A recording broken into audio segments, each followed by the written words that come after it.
Hello, America. I'm Mark Levin. This is Life, Liberty, and Levin. We have a great guest, George Gilder. How are you? Great to see you, Mark.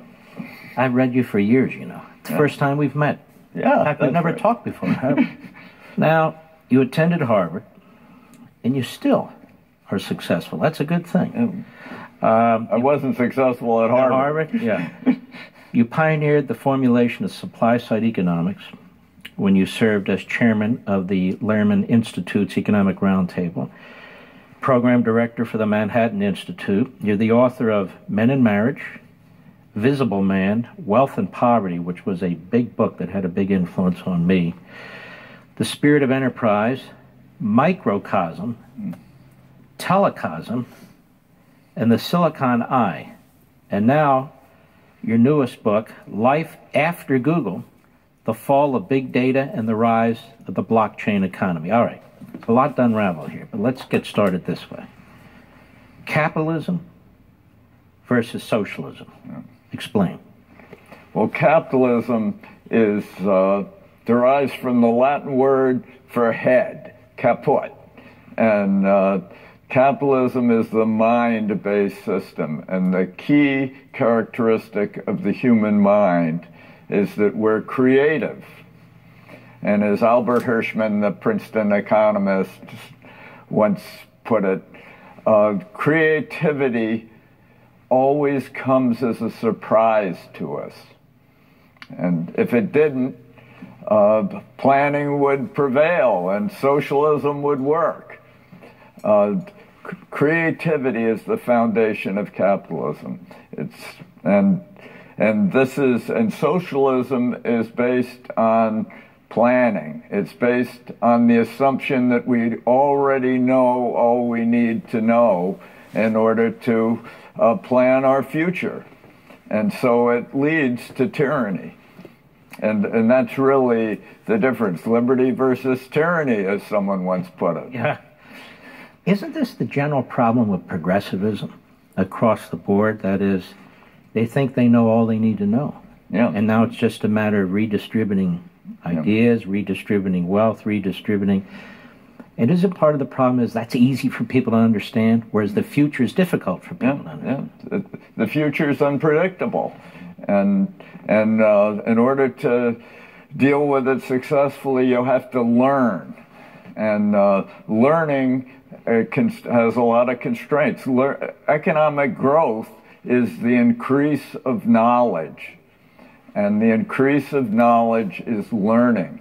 And the most widely documented phenomenon in all business is called the learning curve. With every doubling of total sales, you get a 20 to 30% drop in prices or in costs. And this drop in costs is evident across all industries, documented by the Bain and Company and the Boston Consulting Group and all these learning curve-based consultancies. Learning is the heart of capitalism. Learning is finding out things you don't already know. And that depends on openness to creativity, to surprise. And surprise is really crucial to capitalism, because you can't predict the products of a really creative process. So when the government gets in the business of regulating that, of redistributing wealth, of punishing some businesses, of subsidizing other businesses, am I correct in hearing what you're saying is it's an attack on many things, but especially knowledge? Yeah,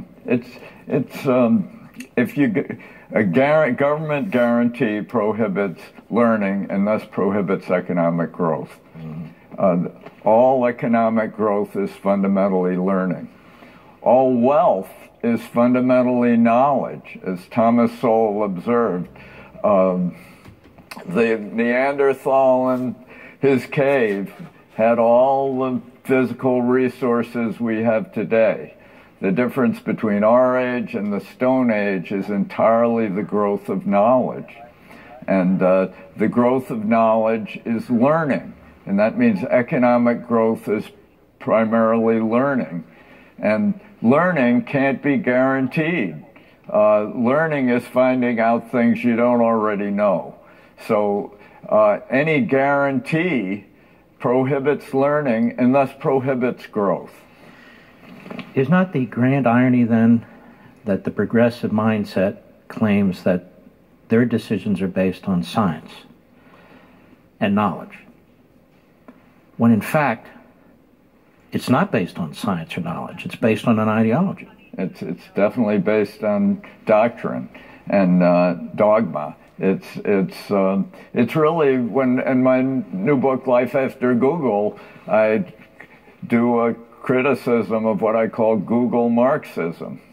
What is Google Marxism? Well, Marx's great error, his real mistake, was to imagine that the Industrial Revolution of the 19th century, all those railways and dark satanic mills and factories and turbines and the beginning of electricity, represented the final human achievement in productivity. So in the future, what would matter is not the creation of wealth, but the redistribution of wealth.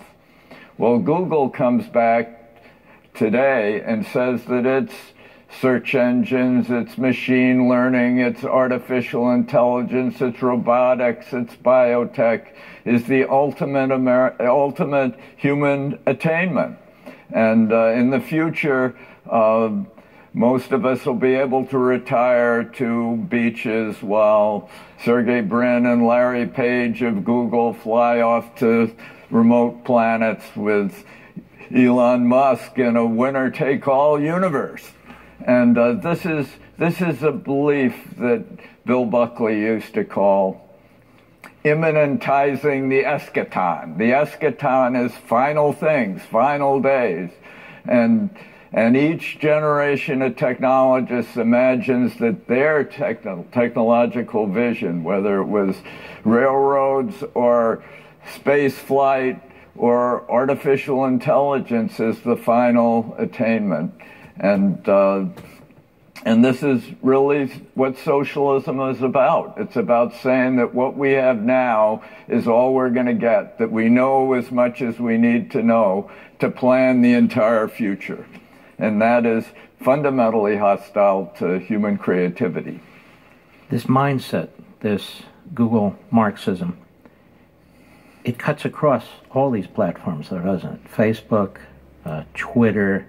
How about the Silicon Valley? You've referenced that in the past as, I think, Silicon Valley Marxism. Yeah. Is that right? Yeah. Well, there are a lot of philosophers and philosopher kings of Silicon Valley, and when they pronounce on public issues, they imagine that their technology is an eschaton, is an ultimate thing, and it actually usurps human minds. I mean, my friend Ray Kurzweil introduced the concept of a singularity, the moment when our computer technology would exceed human minds on all dimensions.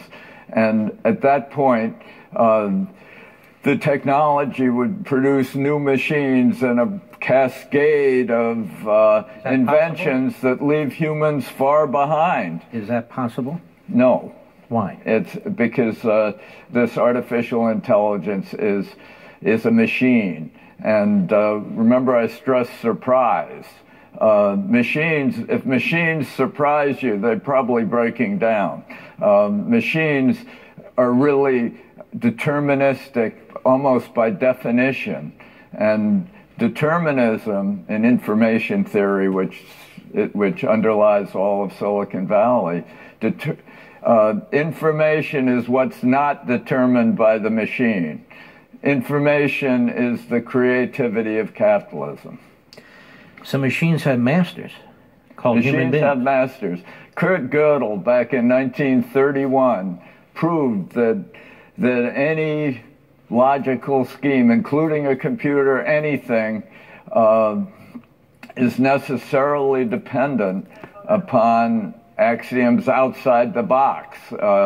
What's inside the box is the machine, but any machine is necessarily dependent on what Alan Turing called an oracle, a source of invention, of creativity, surprise outside the box. Can machines have judgment?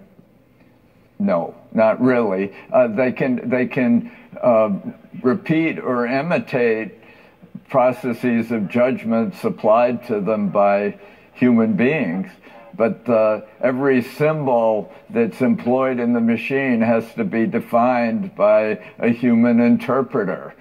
And so the whole idea that these machines shuffling symbols actually have meaning without human providers is itself delusional. And I think it's really ironic that all these brilliant computer scientists of Silicon Valley have lost track of the very essence of their science. The essence of their science was begun by Turing and Gödel, and nothing in artificial intelligence has refuted these original insights, which necessarily make computers dependent on human inputs.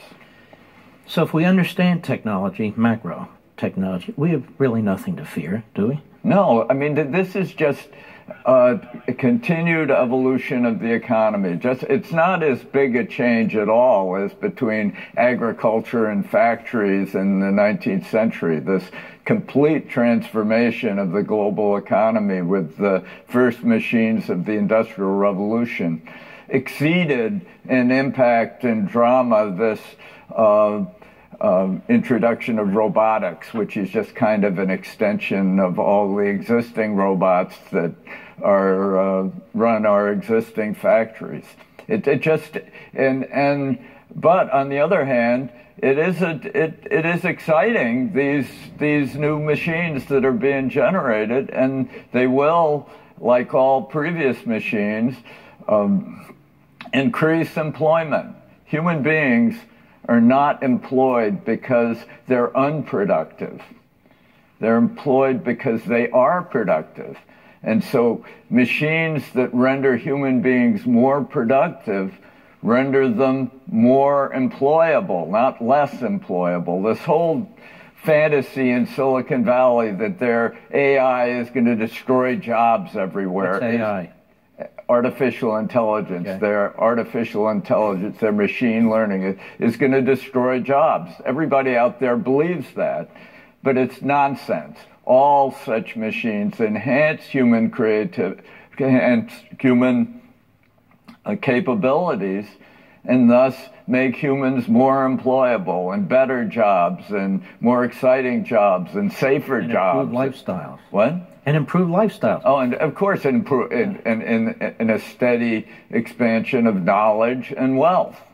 And of course, who services these machines? You need engineers, you need mechanics, you need whatever. You need people who develop software, people who develop hardware, and so forth and so on. But when we come back, I want to ask you something about cryptocosm. Mm-hmm. This is a big word that has a lot of meaning. Mm-hmm. And you're telling me, before we came on the program, and what you're saying in your book, is that Google one day will be rather passé. In fact, there's going to be technology that leapfrogs it, and Facebook and Twitter and all the rest of them. This is fascinating. Ladies and gentlemen, don't forget, almost every weeknight you can watch me on Levin TV, Levin TV. Here's how you sign up. Go to crtv.com/mark, crtv.com/mark, or give us a call at 844-LEVIN-TV, 844-LEVIN-TV. We'd love to have you over there. We'll be right back. Facebook and Twitter and so forth. You use this word cryptocosm. Can you explain? The internet needs a new security architecture. Anybody who goes on the internet knows it. I mean, the constant demand for new usernames, passwords, PINs, mother's maiden names, all the apparatus of security defeats itself on the internet today. And an internet that's not secure. What is the purpose of all that? It's supposedly to stop fraud and to create a basis for transactions on the internet. The internet wasn't designed for transactions. It was designed for email and hypertexting and communication. It was communications first protocol. And today, since it's becoming a commercial engine, the internet, it needs a security first protocol. And today, you have to virtually strip naked before the camera in order to conduct a transaction on the internet. You have to know yourself, usernames and passwords for all the hundreds and thousands of possible web pages in which you might transact. It's just an absurd system. Cumbersome. Cumbersome, and moreover, it's a kind of porous pyramid where all the money and power rises to the top to companies like Google and Facebook and whatever. And the cryptocosm is a new architecture for the internet that's based first on security first, and which, rather than having you learn usernames and passwords for all websites across the internet, instead you have a particular identity established on a blockchain, which is an immutable database through time. All right, hold on. What is a blockchain? A blockchain is an immutable database distributed across the internet, rather than having all your data in some big data warehouse in the cloud, as they call it. Instead, all the data is distributed across all the nodes of the network, so that any hacker who hacks one computer can gain nothing except what's in that particular computer. Because the information is distributed across the network, you have to capture 51% of all the nodes on the network in order to defraud the network. Let me try it this way. So you've got a bulk of information about me, Mark Levin, but bits and pieces are in different parts.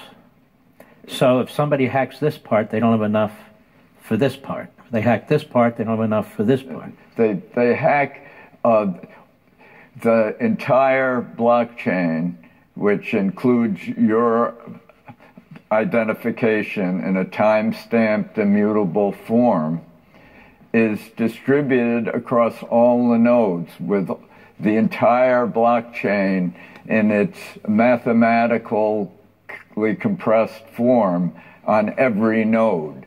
So, and the nodes are constantly communicating with one another.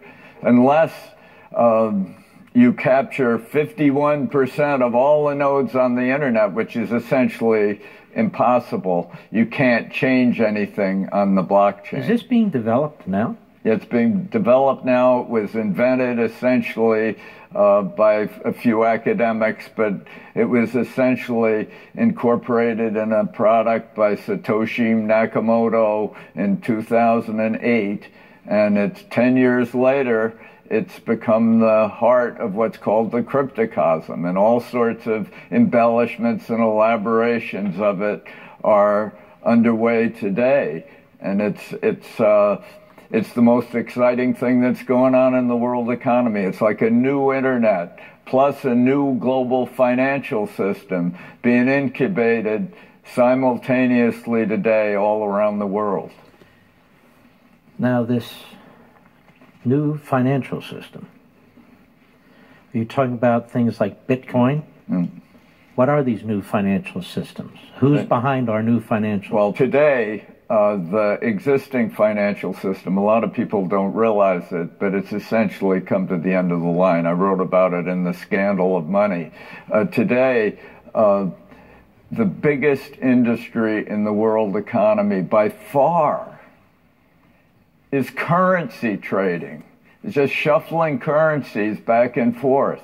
It's 73 times as big as all trade in goods and services. It's 25 times all global GDP.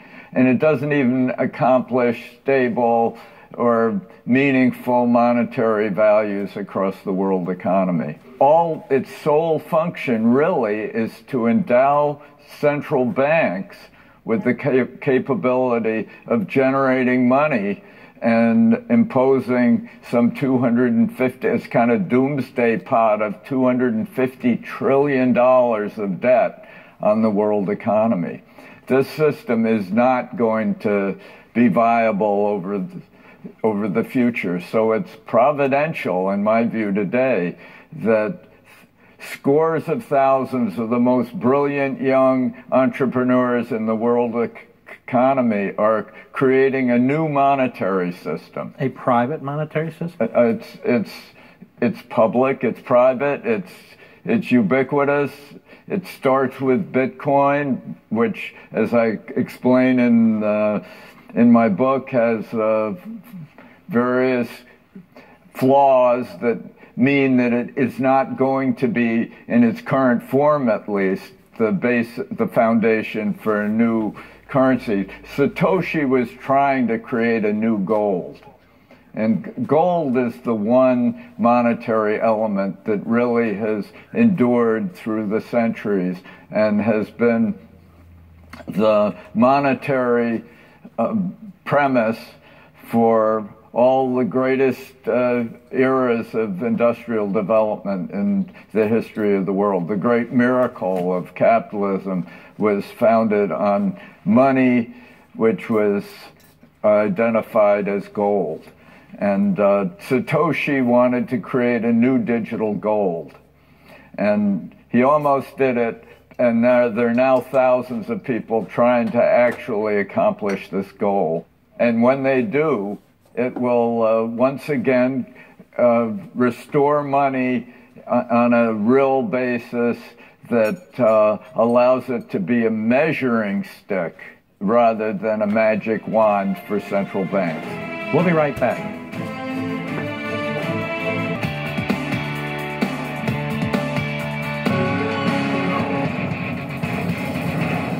So, George Gilder, people are going to think we're painting a brave new world here. But you're saying these are not abstractions or theories. These are realities in their infancy. And that is this new form of international currency, or this new form of communication and technology. This is called cryptocosm. That's the word. Cryptocosm. Yeah. So again, what does that mean exactly, and how will society react to such a thing? I mean, it's rather revolutionary. Yeah.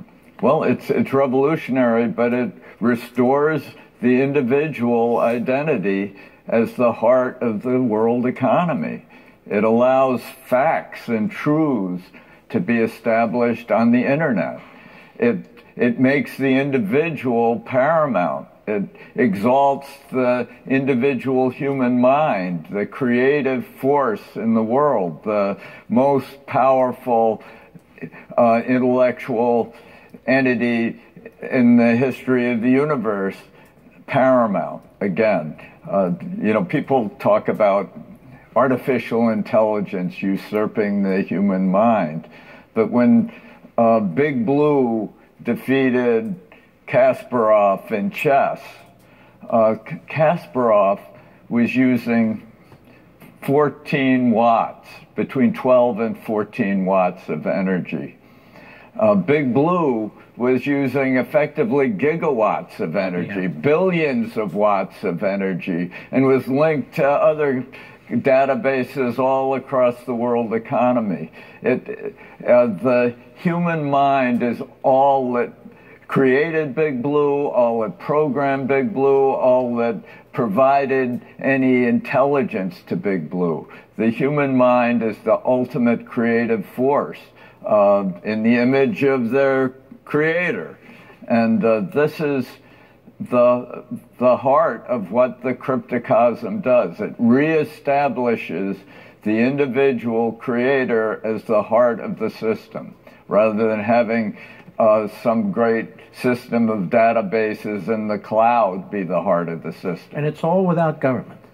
It's all without, government Government's very important. Government provides what in information theory we call a low entropy carrier. That's a predictable carrier for the creative, surprising contributions of capitalism. But the low entropy carrier, that is the predictable systems of family, morality, regulation, law, epitomized by the genius of the Constitution and the founders. That's a low entropy carrier that allows high entropy, unpredictable surprises of creativity. But then there's big government, which is different, which regulates, which taxes.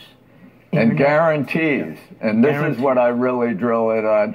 When you guarantee something, you prohibit learning. Learning is a process where it has to be falsifiable. You have to be able to disprove your learning process. And if you can't, if it's guaranteed by the government, it prohibits learning and thus stifles economic growth. And I've never quite understood, we have this debate about net neutrality. Yeah. It sounds counterintuitive to me. What is net neutrality? It's a scheme of price controls for the internet. It's, you know, the only thing that really matters with regard to whether all the various bits and bytes are treated equally across the internet is how much bandwidth there is. If there's a lot of investment in bandwidth, net neutrality is inevitable. I mean, if you have the best content for the internet, you want it to be on everybody's conduit. You don't want to restrict it to one particular set of pipes. If you have the best communication system across the internet, you want everybody's content on it. There's no incentive to bias or twist or suppress or allocate bandwidth unless bandwidth is scarce.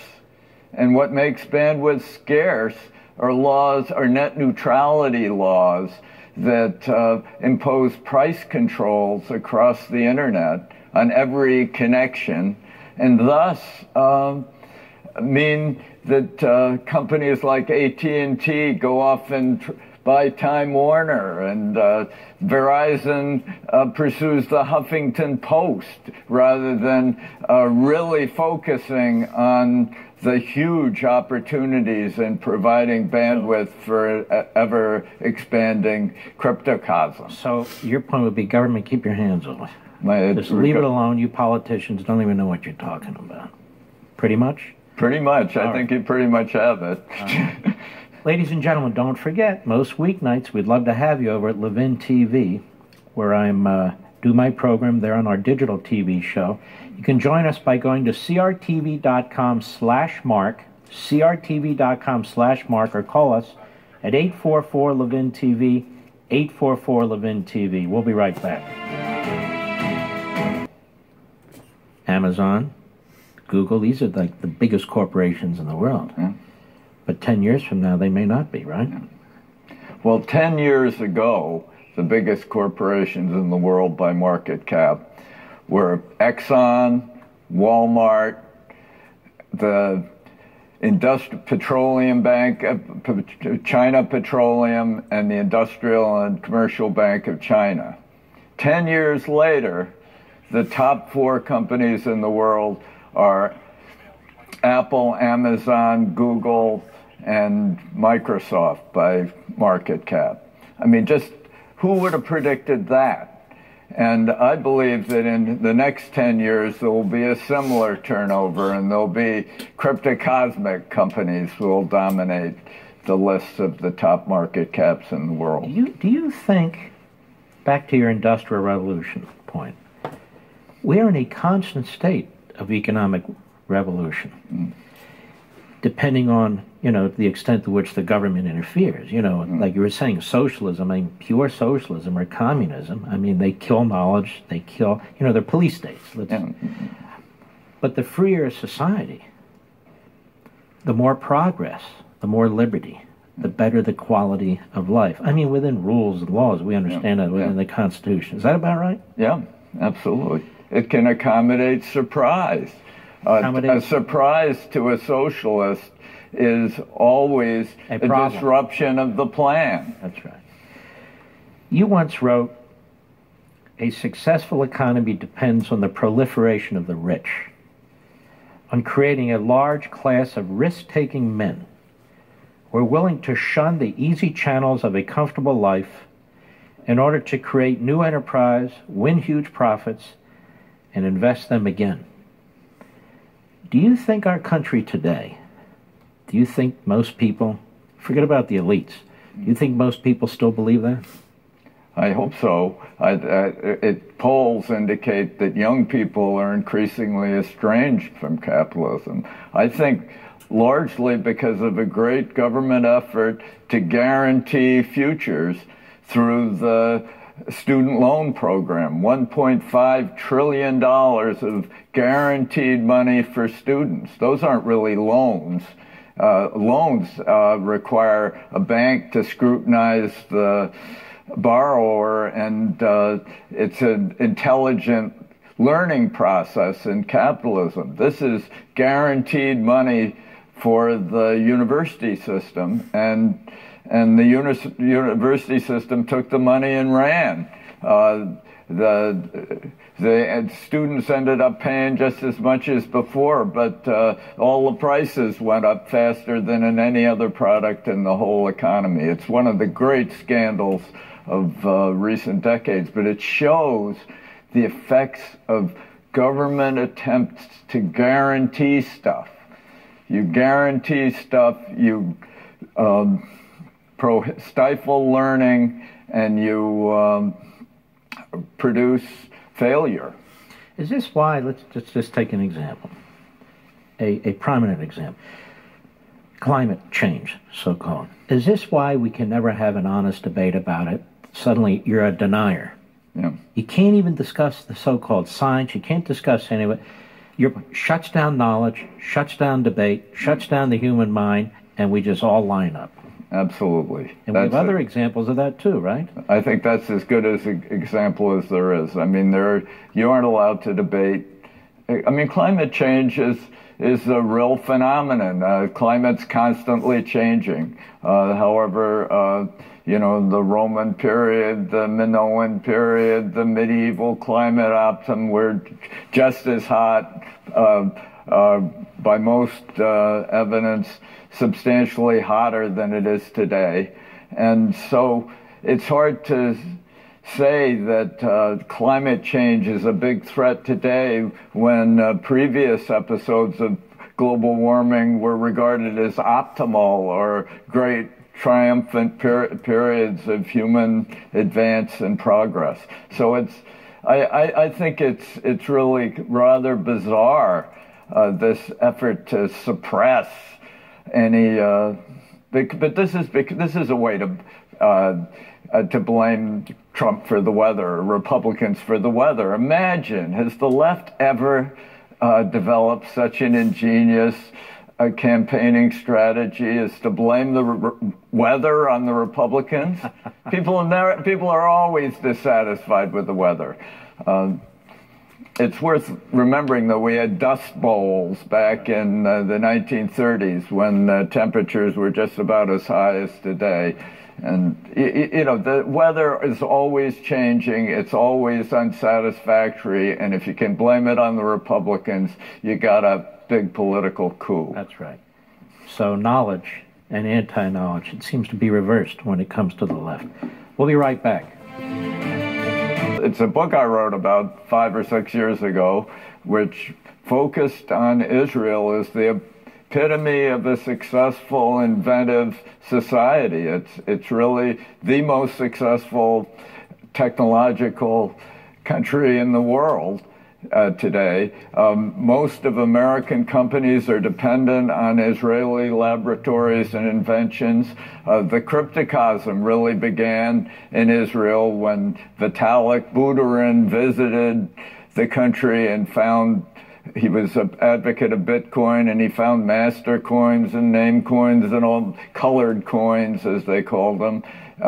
And he established Ethereum, which has since produced some $20 billion of new initial coin offerings in the last 12 months, which really solving this 90% drop in initial public offerings. Why Israel? Because Israel is creative in the image of their creator. It's inventive. It's really the epitome of a creative capitalist country, and that's why it's hated. That's why why there's so much hostility to it. There's no other reason. It used to be a socialist economy, but under Netanyahu, they've moved. Yeah. Netanyahu turned it around, and it's now a flourishing capitalist economy, despite a big government burden imposed by the military defenses, which they got to maintain. And so essentially, the big question of the Israel test is, do you admire success? Do you try to emulate success and achievement? Or do you envy it and resent it? And people who succeed in the world admire people other successful people, and want to emulate them, want to imitate them. The failures in the world look at success and envy and resent it. And that's really the great divide in all our hearts and across the world economy, and I sum it up as the Israel test. Very good. We'll be right back. George Gilder, we're going to do the impossible here. In a minute and a half, where do you see this country in 10 years? It's life after Google. It's dominated by an entirely new architecture of the internet and an entirely new basis for global money, an entirely new financial system. It's transformed America, as one of our recent presidents described it, only transformed in a way that restores the rights and identities of individuals, that understands that the one paramount source of creativity in the world economy is the human mind, and it's modeled on the distribution of the human mind. The human mind isn't all conglomerated in a few clouds. It is distributed around the world, and what determines whether societies succeed or fail is whether they accommodate the surprising and providential creativity of human beings, creative in the image of their creator. That's really the great issue. And I think the cryptocosm endows individuals, once again, with control over their content, with control over their identities, with avenues for their aspiration and creativity. We shouldn't fear it. We should embrace it. Yep. It's been a great pleasure. Thank you so much, Mark. I appreciate it. See you next time on